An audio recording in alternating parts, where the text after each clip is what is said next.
My name's Chief Master Sergeant Todd Jones, and welcome everybody. If you are chiming in, you more likely have been selected as a mission OIC or a project manager, and congratulations to all. Welcome to day 2 of the IRT workshop. This is a civil engineering deep dive session, and today we'll be discussing the initial planning meeting concepts.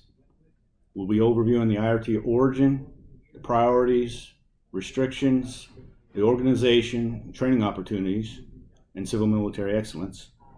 We'll also be discussing how we bolster readiness, the IRT timeline, mission planning, goals and objectives, kind of a site survey, mission meetings, initial planning meeting, an example of an initial planning meeting, and closing out with some Q&A. Next slide. Innovative readiness training, origin. The intent of these next few slides are to assist you in your planning meetings, your initial planning meeting, when you're addressing the community.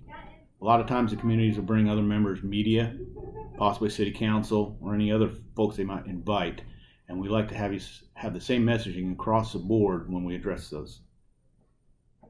So what if the best military training led to ready forces and thriving American communities? Well, that basically all started in 1992 when the Department of Defense responded to the Rebuild America initiative. And from that came 3 important areas. The first being the authority that allows us to train off the installation, which is authorized under Title 10 U.S. Code 2012. IRT is led by the Director of Civil Military Engagement and Policy.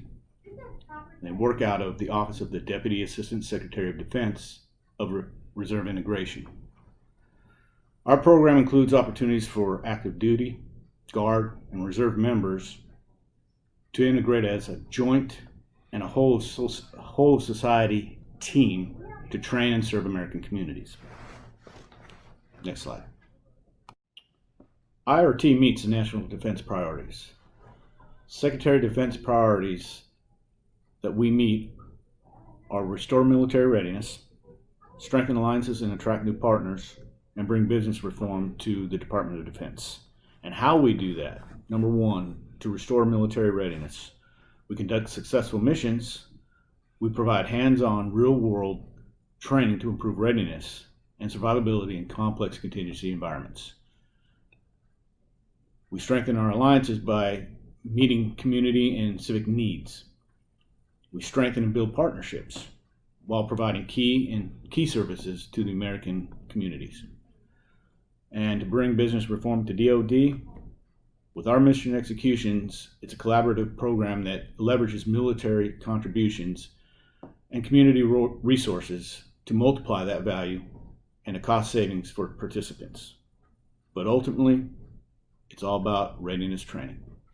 Next slide. Restrictions. IRT missions and projects must take place within the United States and their territories. We must accomplish mission essential military training, and hopefully results in over 100 hours of training. We do not compete with the local community or private sector. That is why we have a non-competition clause that we have the community submit with their packages. We must not include any type of development in CE projects. We don't build hotels, chains, restaurants, anything like that. We only do the tasks that are within our military specialties. On CE projects, we do cross-training, allowing our folks to be a whole concept, airmen, soldiers, and sailors, and Marines. Do not provide any type of law enforcement. Communities are engaged to assist us with any kind of safety plans that would include the authorities in that community. And IRT cannot respond to any kind of natural or man-made disasters or any type of long-term recoveries. Next slide.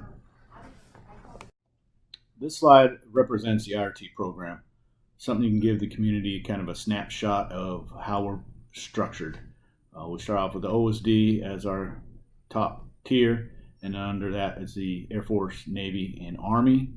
and under each of those are either the reserve and guard component, also the active, with the Navy being a little different, having the Navy reserve and the Marine reserve, and then the active. Next slide. So what are some of the opportunities we have for training?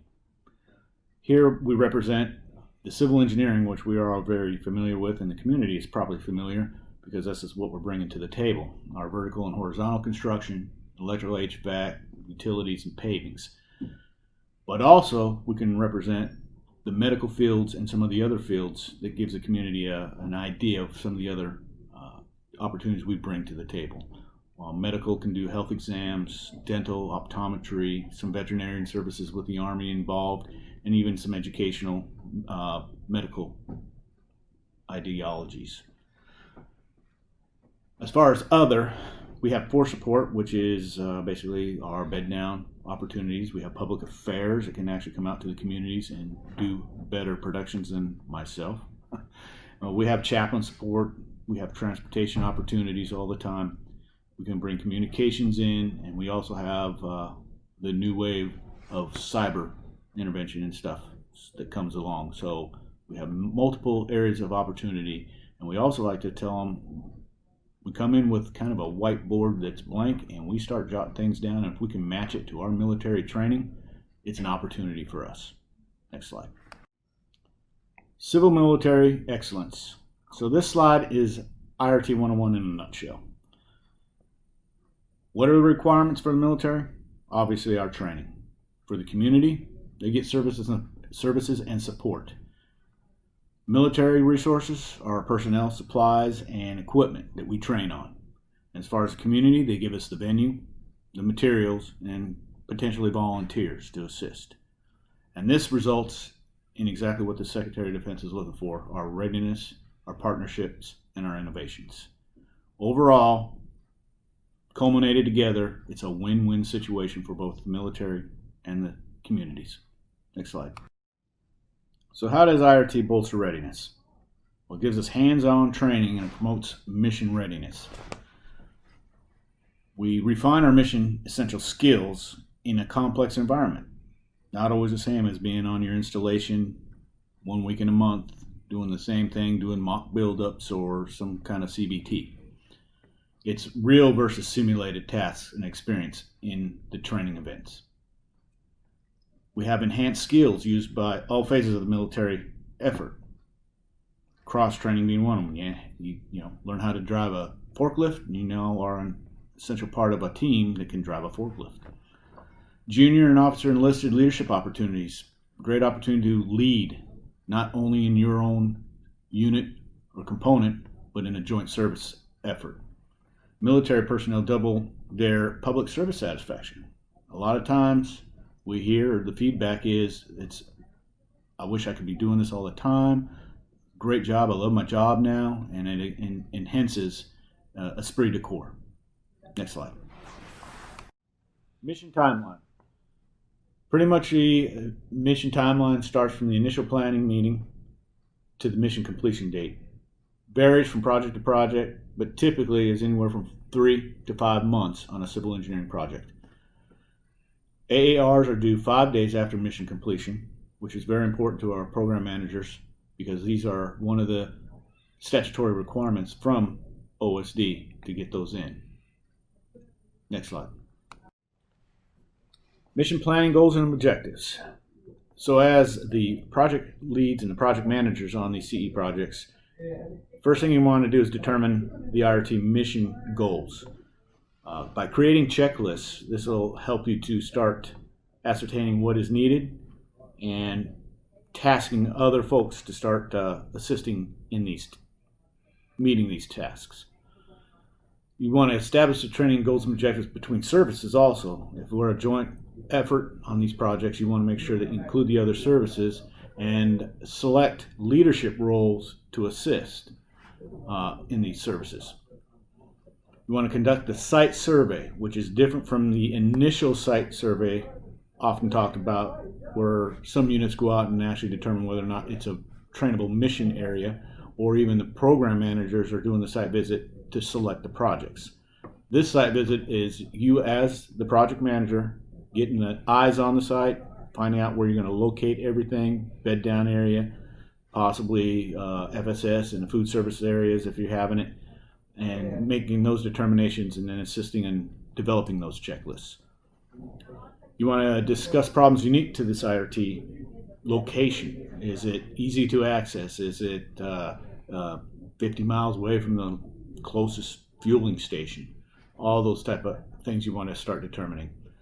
You want to work on the unit manning document with the units. Start getting some of those basis to spaces filled in so that you can start conducting a schedule, a project schedule, and setting up assignments. You want to work with the civilian community. Make sure that you get that partnership going so that you can know what you need to ask for or what you don't need to ask for. Working with them for the materials. You understand the materials are paid by the community. What kind of nails are you going to require in your nail guns if we have to go get additional nails? What can they assist with? You want to go ahead and develop those partnerships. You want to review the training bed down area, make sure we can assist in the other AFSCs. Do we have comms I need? Can I start coordinating and getting a comm unit out here? Do I want to incorporate a chaplain, a PA person out here, etc.? You want to review your chain of command, especially if it's a joint service. Discuss those issues, the AdCon and OpCon versus what you as a project manager are. Always remember that you have pretty much positional authority on the project. The project is yours, but you do not have the AdCon on the personnel or the other service units. You want to do no half commitments. You don't want to go in and overpromise and underdeliver. Definitely. The best thing to do is know exactly what you can deliver. Want to make sure you discuss the appropriate use of funds and create an action items tracker, a checklist, which I will reference a little bit later here as an example. Next slide. Documents. This slide represents a lot of the documents you will be using on a project. Huddle is a great consolidated source for all these documents, also to upload them and maintain during your project. Of all these, the most important are probably your sit reps and the AAR. Sit reps will assist you in developing throughout the project timeline everything you will need for that AAR at the end. That 5 days will come quickly when you're trying to do all your rear-on activities and shut down the project. Next slide. Mission meetings. Site visit. Usually conducted the previous fiscal year, either by your program managers or your unit. The initial planning meeting is about 180 days out from execution. It's on site, and typically you have your PMs, your project managers, and your operational leads. This time you would want to request from the community the 35% design so you have something to work with. Mid-planning meetings, 120 days out, could be a TCON, could be on site, or it could be at Grissom to conduct the tool inventory that you have requested. Final planning meeting, 45 days out, on site, and you want your SMEs and unit representation there. Ensure meeting dates coincide with the community, so there's your community partner can be available. TCONs, sometimes you want to accommodate those or utilize the weekend drills so that the units can be involved in some of the planning processes in between the mid planning and final planning or even initial planning meetings.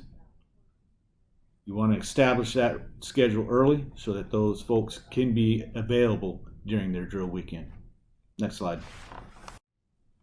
Site surveys. As discussed earlier, the site survey is different from the site visit that was conducted earlier in the year. What you want to do is establish laydown areas for your equipment and tools. You want to secure locations for your bed down site, showers, kitchens, cafeteria, Wi-Fi areas, laundry facilities, whether or not you're going to bed down in a gymnasium or something like that with your cots. All those items you want to locate prior to doing the planning sessions. You want to review possible site concerns. As I discussed earlier, is a gas station 50 miles away? Transportation of your personnel and equipment. Are personnel coming in airlift, military airlift? Is it going to be a transportation issue? Your comms, is there a cell signal out there? Is it going to impact safety issues? What types of construction are we doing? Are the conceptual design drawings even near 35%? Do I have anything to work with? These are the kind of things you want to discuss during the initial part of your planning meeting up front. Next slide. Initial planning meeting. So when are they conducted? Typically in the fall, somewhere between October and December. Usually at the mission location. And we like to have the OICs, NCOICs for the mission, project managers, unit planners, service project or program managers, and the community partners, and anybody they might invite to assist. What are you going to discuss? Kind of how are we going to flow the information through the project manager to the community? Is this a recurring site? Track down old POCs, maybe discuss some of the old AARs if it is a recurring site. And if it's new, start to establish and access a SharePoint site on Huddle so that the community, the partners, the unit planners can all have access to the documents that are going to be planned and conducted at the site during this initial site visit. Consider how to set up telecoms in the future for possible planning meetings so that you can include other units that might tag on at a later date. Standard messaging, use templates. When in doubt, ask your PM. Your IRT Program manager are there to assist and help you be successful. Letter of intent. So before these initial planning meetings get started and you know the dates when you're going to conduct them, and you're sending out to your service personnel, and if it's a joint service, make sure that letter of intent is out in advance. Typically the Marines require a 60-day advance to help them get their orders and that lead time to get them spun up, and so we try to assist our sister services. Meetings are boots on ground dates. You want to establish those early, get them, let everybody know when those dates will be, and give just a standard instruction on how to, the map of the area and how to get to the site location, and basically what's going to be discussed during that planning meeting. Next slide. Okay, so the next few slides are going to represent a typical planning session for initial planning session, day 1 through 3. Just going to briefly go through some of the information, what we found works. You can always custom make it to what you need to do and how your service component actually addresses it, but this is just a kind of an example. So on day 1, we typically have a military meeting in the AM. And what we discuss is the IRT background, which was that brief 101 up front, who we are with the community, and the do's and don'ts, so that all our unit representation, project managers, all the members in that military only one are all on the same page and have the same messaging throughout the next few days that we're having our meetings, so that we can meet our goals and objectives. We are there to complete troop training projects, and it's comparable to our continuing education, and we do not guarantee the completion of the project. And this is important because we all want to be on the same page when we say this. We make sure up front the community knows that it's contingent on funding. At any time we could be pulled for other priorities. So they need to know that we come there to train. Training is our priority mission, but our goal is to satisfy our customers, obviously. Meeting with the community is usually in the afternoon of that day, and this is typically when that 101 brief is going to come in handy. Like I said, you just never know what or who is going to show up. Media could show up from a couple towns over. Could be representatives from their state level. Could be city level. So you just never know who they'll bring. So be prepared to address the IRT program in general. And then we'll meet with the local personnel if you can at the end of the day. If we like to reach out to an International Guard unit, possibly state level, headquarter J3, anybody like that, and coordinate any kind of other agenda training that might be in that local area. Next slide. Day 2. All right, now we have day 1 behind us. All the jitters are out. We've seen the site. We've discussed with our partners kind of what our capabilities are, what we're bringing to the table. Our units have now got a good view of what's going on. We've reviewed drawings. Now it's time to review and plan for the rest of the time and for the mid-planning and final planning meeting. So we want to continue to review our goals and objectives with the other service components in a joint training effort. We want to make sure that we bring everything to the table that will assist other services to get training and valuable training that they need. Again, that blank slate conception is what we're thinking of. You know, we've been bringing things like TCCC, CPR training. If we have someone that is certified, these are all areas of training that we can do that is readiness based. So we're looking for that.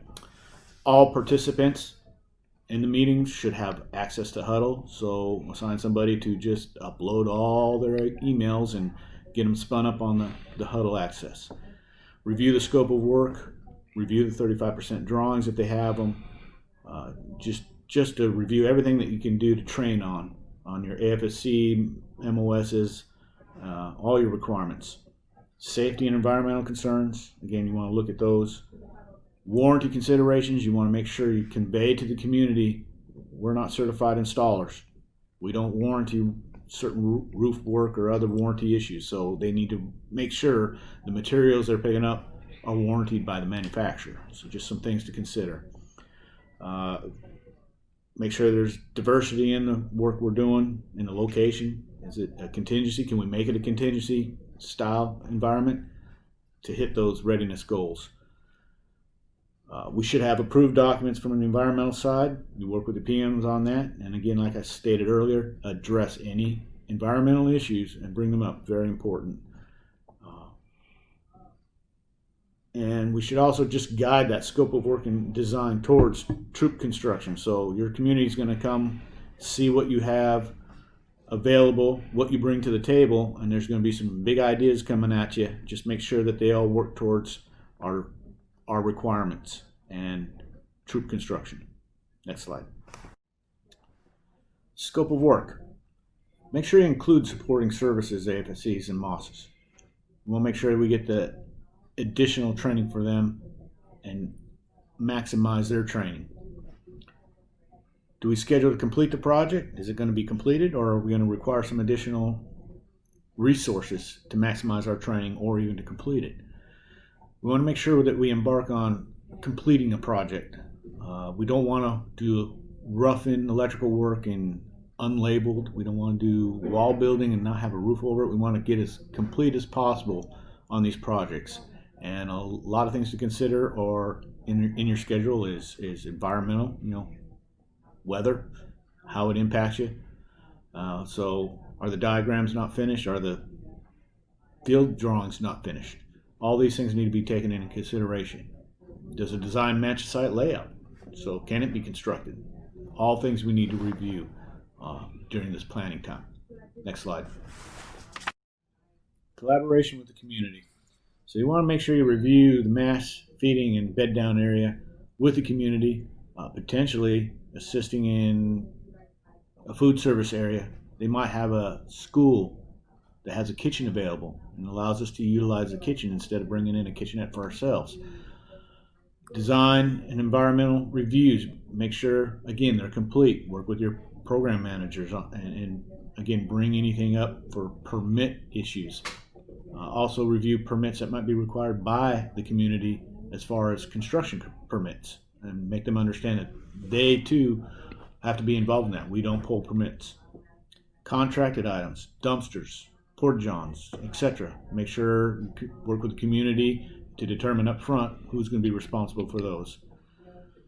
Establish timelines for your action items. Set up recurring telecoms with the community and the units that are for rotations, and make sure you incorporate those units or other service components training requirements. Assign these military tasks. Construction schedule, very complicated to maintain and keep going in between meetings, so make sure that you have assistance and assign that to someone. The heavy equipment hand tools, make sure somebody is accountable for that. Assign somebody to have that accountability. Review the bill of materials. Have risk management plans, QC plans, safety plans. Start working that. And then the troop transportation plan. Next slide. Here's an example of an action item list. This one comes from Puerto Rico from the Air National Guard project.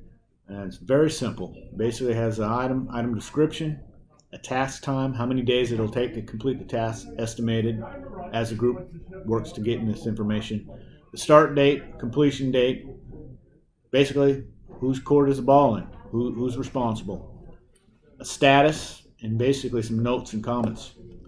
Upload this to Huddle and everybody can review it, and it can keep a lot of people on track, so it's a very valuable tool. Next slide. Day 3. This is an opportunity to take your final visits to the site and review all aspects of the logistics, everything you've covered throughout the last 2 days. You want to make sure all the information is relevant and we capture that information. You want to ensure that you have tasked POCs for the tasks that you have and they understand their responsibilities. You want to finalize a critical timeline or the schedule. You want to make sure you schedule in the MPM dates, FPM dates, your execution dates, confirm that those are all there, and your DV dates. Very important to start the draft of the DV day and work with the community to select a date that accompanies them. You want to make sure you hit milestones on your project timeline in the schedule. You want to draft a manning document basically within the skills that you're requiring, so that in the future when folks start reaching out to you and saying, who do you need out there, you'll have an idea of some of the MOSs and AFSEs that you will require in the rates. Initiate the action item tracker, as we discussed and had an example previously. Finalize that trip report and post it to Huddle so everyone can review it, and then start working on the LOI for the next meeting on the MPM. If necessary, start your funds request deadline for certain components and just have the next event outlined. Next slide. This concludes the initial planning meeting brief. Let's pull out those phones. Take some pictures. Videotape yourself with the community and post them on these social media areas. Most everyone knows the IRT.defense.gov, even the community, because this is where they submitted their application. But Facebook, Twitter, and Instagram, make us famous. Put our name out there.